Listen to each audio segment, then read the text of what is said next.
Watu wengi tunajua story ya mwana mpotevu ambaye alipojiona amekuwa akamwambia babake, nipe sehemu yangu ya mali. Nipe sehemu yangu ya mali. Babake akaona sio shida, akamkabidhi sehemu yake ya mali.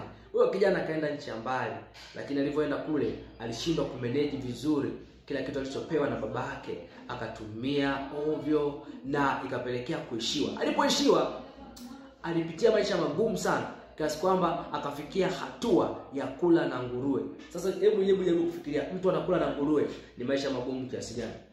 Ni maisha magumu kiasi gani? Lakini baada ya kuwa ameteseka sana, akapiga hesabu kwenye akili zake. Akasema, watumishi wangapi wako kwa baba wanakula chakula na kusaza? Akapiga hesabu, mimi ni baba yangu, kule kuna vijakazi.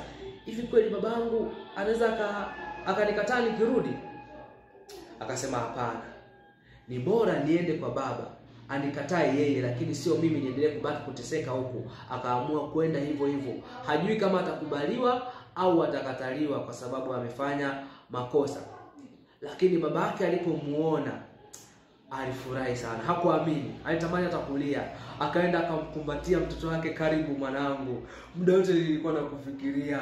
Nilikuwa najiuliza utarudi lini mwanangu? Na je, utarudi mzima au utarudi umekufa? Ile furaha ilikuwa ni kubwa kiasi kwamba akaagiza aogeshwe, apewe mavazi mazuri, pete, achinjiwe vinono.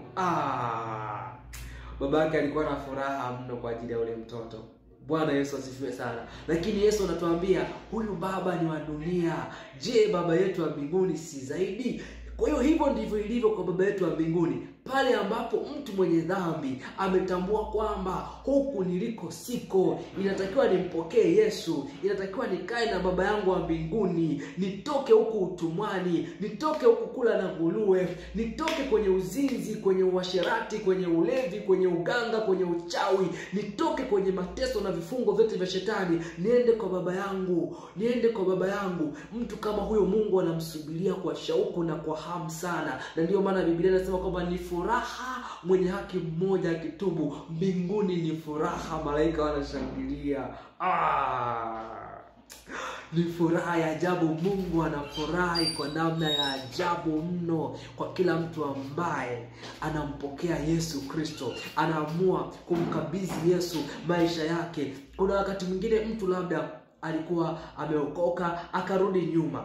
Ni mfano mzuri wa mtoto mpotevu. Lakini kwa sababu amerudi nyuma kwenye dhambi yoyote ile, anajiona kama vile hafai tena kurudi kwa Mungu, hafai tena kurudi kwa Yesu. Anakuwa anajizuia, anajiona hana thamani. Watu waliokuwa wanamfahamu, wanamheshimu kama mtumishi mzuri, wanamuonaje? Watamuona kama vile kumbe yeye anaigiza, ni mzinzi, ni mwasherati, ni mlevi, ni mwizi, ni tapeli, ni fisadi.